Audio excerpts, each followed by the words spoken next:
Hello, everyone. Let's get right to it. Have you ever had an experience like this?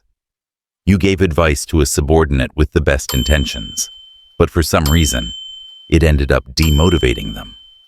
Or, perhaps, you spoke with confidence in a meeting, but no one was moved, and an unspoken message of, "This person doesn't get it," seemed to spread.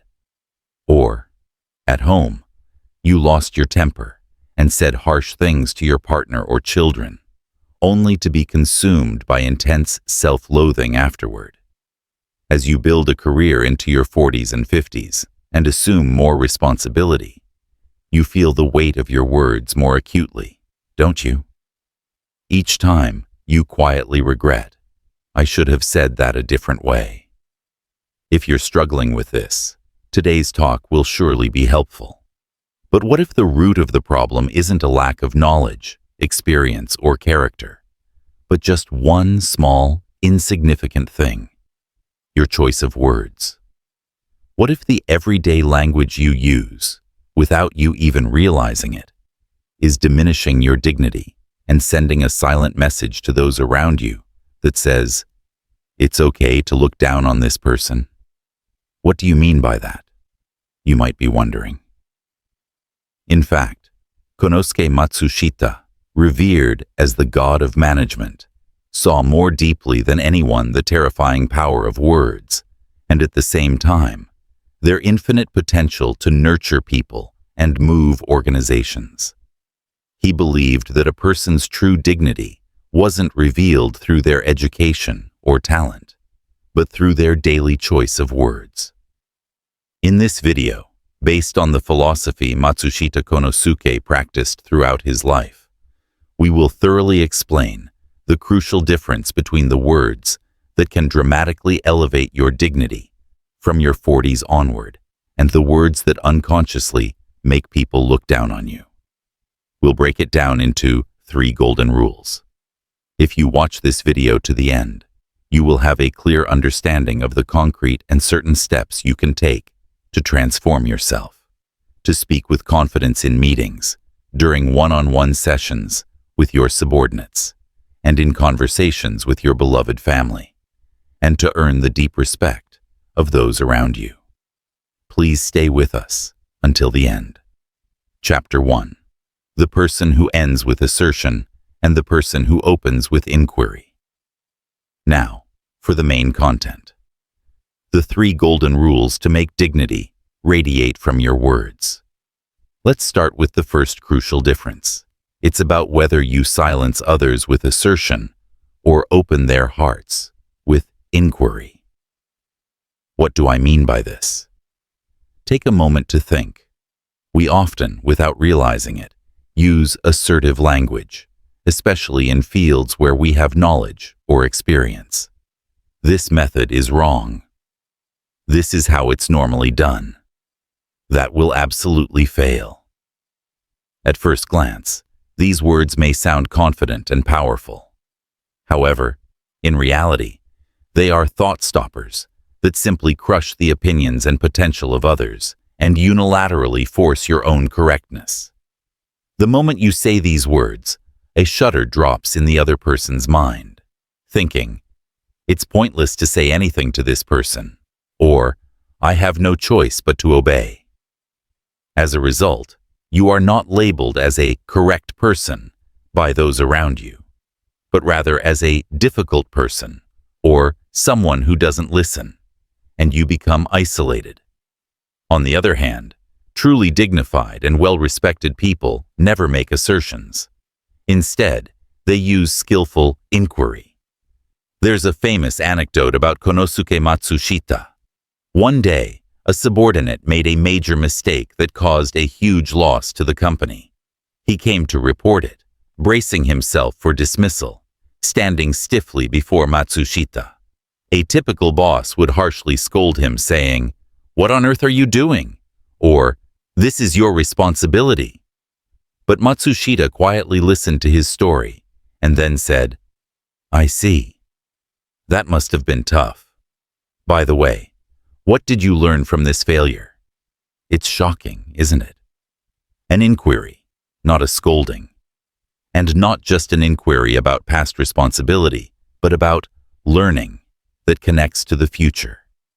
This single phrase encapsulates the essence of Matsushita's philosophy. Why didn't he choose an assertive scolding? Because he deeply understood human psychology. People don't grow when they are blamed. Asserting "you're at fault" concludes the failure as an individual's responsibility and stops all thought. However, by asking, "What did you learn?" the failure is transformed from an individual's mistake into a valuable asset for the entire organization. The subordinate, freed from fear, begins to analyze the cause of the failure on his own and seeks to find something to build on for the next time.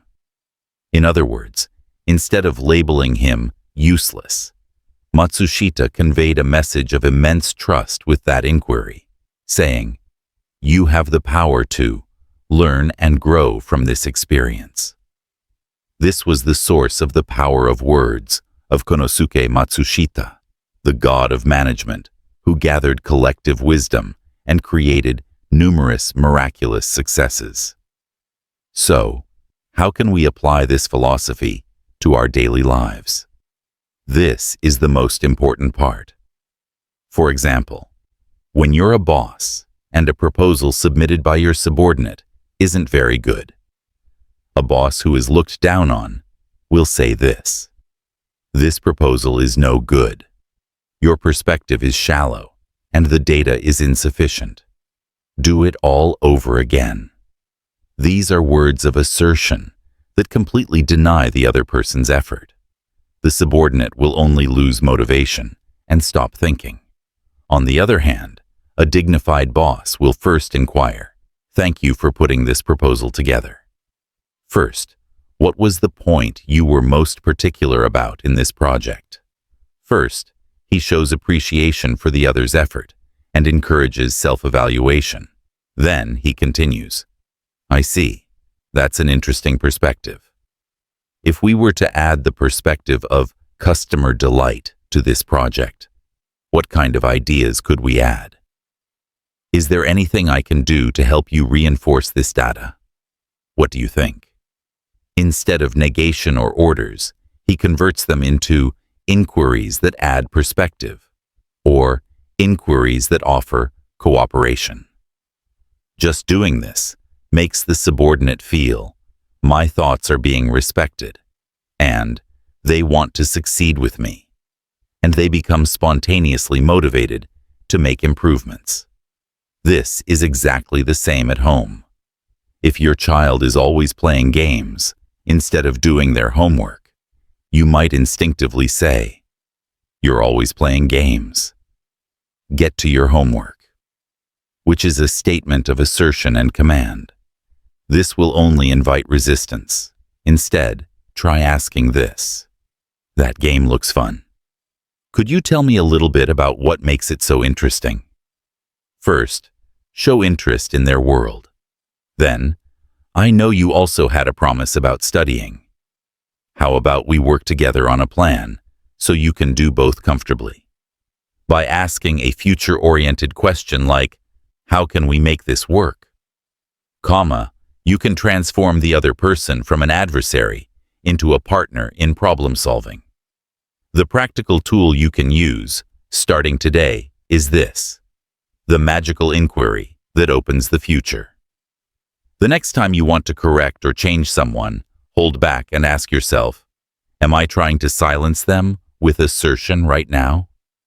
And then, transform your assertive words into these 3 inquiries. 1. What do you think about this? A self-evaluation inquiry. 2. How would you use this for the next time? A future-oriented inquiry. 3. Is there anything I can do to help? A cooperation inquiry. These 3 inquiries will give your words deep dignity and become a powerful tool to move people's hearts. However, the principle of inquiry alone is still not enough. That's because no matter how great your question is, It's meaningless if the other person feels he's just asking, but he's not serious about engaging with me. So, in order to make the other person feel this person is serious, and to earn their complete trust, a certain behavior after you ask the question becomes critically important. In fact, that answer leads to the second crucial difference that separates people with dignity from those without it. In the next chapter, we will talk in detail about this most important key. Chapter 2. The person who responds with opinion and the person who accepts with feeling. In the first chapter, we talked about the importance of using inquiry instead of assertion to enhance the dignity of your words. However, how you react to a response after you've asked a great question is where the second, even more important turning point of dignity lies. This is the critical difference between processing someone's words as an opinion with your head and first accepting them as a feeling with your heart. We have a habit, especially in a work setting, of treating a person's words as information or opinion and immediately analyzing, evaluating, and trying to refute them. I see. That's what you think. However, there are 3 problems with that opinion. I understand how you feel, but it's not realistic. These kinds of responses may seem logical and make you look like a capable professional. However, they give the other person the cold impression that my words are just being weighed on a scale of correctness. People don't want their opinions to be defeated in an argument. They first want their feelings to be understood. If you ignore this fundamental desire to be understood and only respond with logic and opinions, you can never build a deep, trusting relationship. The other person's heart will only close up more tightly. On the other hand, Konosuke Matsushita was said to be a genius listener. The foundation of his listening ability was precisely this attitude of accepting feelings. It's said that whenever Matsushita listened to someone, a company employee or a business partner, he never interrupted or immediately gave his opinion. He would listen with his whole body, nodding deeply and repeatedly, and just keep saying, I see. And then what happened? He was trying to accept the background, feelings, with his whole being, before the content, opinion, of what the other person was saying. Why did Matsushita place such importance on feelings? Because he painfully understood the truth, that it's feelings, not logic, that move people's hearts. There's a famous episode known as the Atami Conference.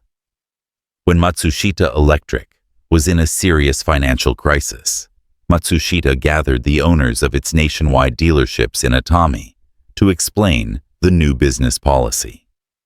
However, the store owners, struggling with poor performance, erupted in anger and dissatisfaction, and the meeting became extremely heated. The pressure on Matsushita continued for many hours. What would a typical CEO do in this situation? They might try to justify their position with data or use their authority to force them to follow the company's policy. But Matsushita was different. He simply and silently accepted the store owner's insults and complaints head on.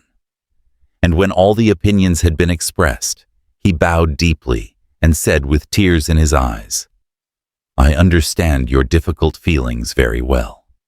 It is all due to my own shortcomings. I am truly sorry. Before asserting the correctness of his policy, he first accepted the store owner's difficult and frustrated feelings as his own and responded with words of empathy. I am truly sorry. Seeing this, the hearts of the store owners, who had been so enraged, were suddenly moved. The atmosphere in the venue completely changed, and voices began to rise, saying, we were also at fault for making the president say that, and let's work hard together with Mr. Matsushita once more. In the end, Matsushita's policy was unanimously supported. If Matsushita had ignored the store owner's feelings and tried to persuade them with logic alone, the fate of Matsushita Electric might have been completely different, not refuting with opinions, but accepting with feelings.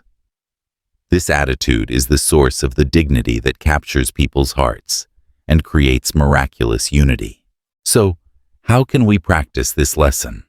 For example, when a subordinate complains, "I just can't agree with the way this work is being done right now," a boss who is looked down on will immediately respond with an opinion. Even if you don't agree, this is a company decision. You're being selfish. This will completely alienate the subordinate. A dignified boss will first accept the feeling. The most powerful tool for this is emotional mirroring. It's not just repeating the other person's words. You infer the feeling behind their words and then voice it back to them. "I see. So you don't agree with the current way of doing things. You're putting in a lot of effort, but you feel frustrated because you're not finding it rewarding." By verbalizing the frustration that lies behind the words, "I don't agree," the subordinate will begin to open their heart, thinking, "This boss understands how I feel." People are wired to feel a strong sense of trust towards someone who accurately verbalizes their feelings. Psychologically, this is called mirroring or labeling, and Matsushita must have intuitively understood it. After their feelings have been accepted, the subordinate can calmly begin to explain why they feel that way. It's only then that a constructive dialogue can begin. Having listened so far, what is a bad habit of yours that you want to change? If you don't mind, please tell me in the comments, even just one word. The habit of immediately responding with logic, or the habit of interrupting others. Writing it down is a powerful first step to objectively examine yourself and create change. Now, let's get back to the topic. It's the same in the family. When your partner says, "I'm so tired, I don't want to do anything," the worst response is to say, "I'm tired too." Instead, say, "I see. You always work so hard. You're really tired. Why don't you just rest and not think about anything for a while?" First, show 100% empathy for your partner's tiredness. The sense of security that "I'm understood" will heal their heart and give them the energy for tomorrow. Starting today, when you listen to someone, try shifting your focus from the content to the feelings. Ask yourself, what is this person feeling as they say this? And practice emotional mirroring by saying, "It sounds like you feel." This small habit will dramatically improve your relationships and earn you the unwavering trust of those around you. However, there's still something crucially missing, even after practicing inquiry and emotional acceptance. That is the final element that will ultimately breathe soul into your words and move others to action. Dignified words are not simply kind and empathetic. Sometimes they must be firm, but they must also contain the resolve to truly believe in the other person's future. In the final chapter, we will discuss the third golden rule, which can be called the core of Matsushita Konosuke's philosophy, and which completes the dignity of your words. Chapter 3. The person who speaks of expectation, and the person who constrains with evaluation. So far, we have discussed the golden rules of dignified speech, using inquiry instead of assertion, and accepting someone's feelings instead of their opinions. Even these two rules alone will change your relationships significantly. However, why was Konosuke Matsushita called the god of management? And why was he able to attract and nurture so many people? The secret lies in a consistent belief that ran through the foundation of his words. This is the final golden rule that determines dignity, whether you constrain others with past evaluation or set them free with expectation for the future. Take a moment to think. When we interact with someone, we unconsciously evaluate them. He is excellent. She is slow at work. This person is trustworthy. And based on that evaluation, we choose our words and decide our attitude. For example, to a subordinate we've evaluated as being slow at work, we tend to say negative things that assume past failures, like, "Don't you dare be late again," or "Make sure you get it done on time." This is an act of labeling that tells the other person, "I evaluate you as someone who is slow at work." This is the opposite of the Pygmalion effect in psychology. It's the golem effect. When people are given negative expectations, their performance declines, just as expected. In other words, your words of evaluation are tying the other person down as a person who can't do it. This way, people can never grow. On the contrary, under your leadership, no one will be able to unleash their full potential, and the vitality of the entire organization will be lost. So, how was Konosuke Matsushita different? The biggest characteristic of his words was that he never got caught up in a person's past education, achievements, or failures, the evaluations, and always focused only on their future potential. He had a keen eye for seeing the goodness and strengths sleeping within a person and continued to voice it. Matsushita expressed this as praising a person's strengths. However, his definition of praise was completely different from simple flattery or superficial niceties. It was an expression of an unwavering expectation for the other person's future. Once, Matsushita was inspecting a certain factory. Its performance was not good, and the faces of the employees lacked vitality. However, after touring the factory, Matsushita stood before the employees and said, "Your factory is wonderful. What's wonderful is that it's very well organized and clean. Since you have such a solid foundation, you will definitely be able to make good products. I am confident of that." He didn't mention the evaluation of their poor performance. He just found a fact that they were already doing well, keeping things organized, and spoke words of expectation that linked it to future success. How do you think the employees felt after hearing that? The president is looking at our good points, not our bad ones. And we have something we can do. A spark of hope must have been lit in their hearts, and a sense of pride must have budded. And it's not hard to imagine that they spontaneously began to work on improving their jobs in order to meet that expectation.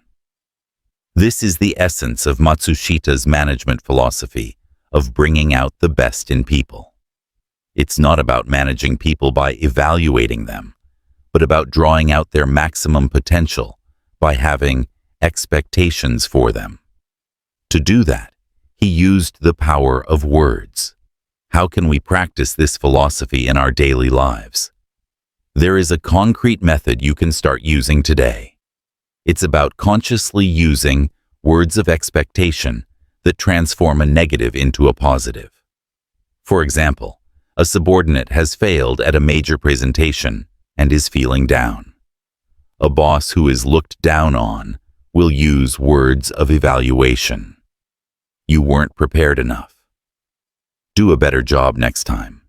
This will only hurt the other person's feelings even more. A dignified boss transforms it into words of expectation. First, as we learned in Chapter 2, accept their feelings. You must be feeling frustrated. After all the preparation you did, I'm sure it's really frustrating. Then, find a seed of hope for the future within the fact of their failure. But when I watched your presentation, there was one thing I thought was wonderful. It was your attitude of earnestly trying to answer even the most difficult questions until the very end. With that honesty, you will definitely seize the next opportunity. I believe in you. What do you think? Instead of evaluating the outcome of the failure, he points out a strength that he saw in the process, honesty, and connects it to a future expectation. This single phrase saves the subordinate's heart and gives them the courage to try again. At home, when your child gets a bad test score, do you evaluate the result by saying, "Why did you get such a bad grade?" Instead, try saying this: "It's a shame about the result, but I know that you were at your desk and didn't give up until the day before the test." That perseverance will definitely be a treasure for you in the future, so you have no reason to lose your confidence. Instead of the result, you acknowledge the process of their effort and convey an expectation that links it to their future character. These words nurture your child's self-esteem and draw out a genuine desire to learn. It's easy to point out past failures and shortcomings and tie people down. However, it is the most foolish act, as it will severely damage your dignity and strip the talent and vitality from those around you. Instead, find the rough diamond sleeping within the other person, and then give them the powerful words of expectation that say, "I believe in this part of you." This attitude is the true leadership that Konosuke Matsushita embodied throughout his life, and it is the final and most important golden rule that gives your words unwavering dignity. Well, we've talked about the crucial difference between words that radiate dignity and words that get you looked down upon, which you should acquire from your 40s onward, based on Konosuke Matsushita's teachings, and broken down into 3 golden rules. Finally, let's review the specific actions you should take starting today. The first rule was to change from a person who ends with assertion to a person who opens with inquiry. The next time you want to correct someone, hold back and transform it into a future opening inquiry like, "What do you think?" or "How can you use this next time?" This will transform you from a one-way director into a collaborator who draws out the other person's initiative. The second rule was to change from a person who responds with opinion to a person who accepts with feeling. Before you judge the correctness of what the other person is saying, first use the magic phrase, "It sounds like you feel," to give 100% empathy to their feelings. This is the most certain way to build an unwavering bridge of trust with the other person. And the third rule was to change from a person who constrains others with past evaluation to a person who sets them free with expectation for the future. Instead of their failures and shortcomings, find the strengths sleeping within them, such as their honesty or perseverance, and give them words of expectation like, "I believe in that power of yours." These words will give the other person true courage and self-esteem. What did you think? The common thread in all these rules is an attitude of putting your own correctness and evaluation aside for a moment and showing deep respect for the person themselves. Konosuke Matsushita also said, "Words are the person themselves. The words you use every day are your business card, your resume, and your dignity itself." The 40s and 50s are a dangerous age when the experience and knowledge you've cultivated throughout your life can easily turn into arrogance and preconceptions. That is precisely why you need to consciously polish your words now. The 3 tools we talked about today are by no means difficult. However, their effect is enormous. Tomorrow, at your workplace or at home, change just one word. Change assertion to inquiry. Change opinion to emotional acceptance. Change evaluation to expectation. That small step will change the atmosphere around you, change your relationships, and be a sure step toward transforming your own future into a richer and more respected one. When your words change, your life changes. You have that power. On this channel, we will continue to bring you wisdom to enrich your life through the philosophy of Konosuke Matsushita. If today's talk resonated with you, please subscribe and hit the like button. We'll see you in the next video. Thank you so much for watching until the end.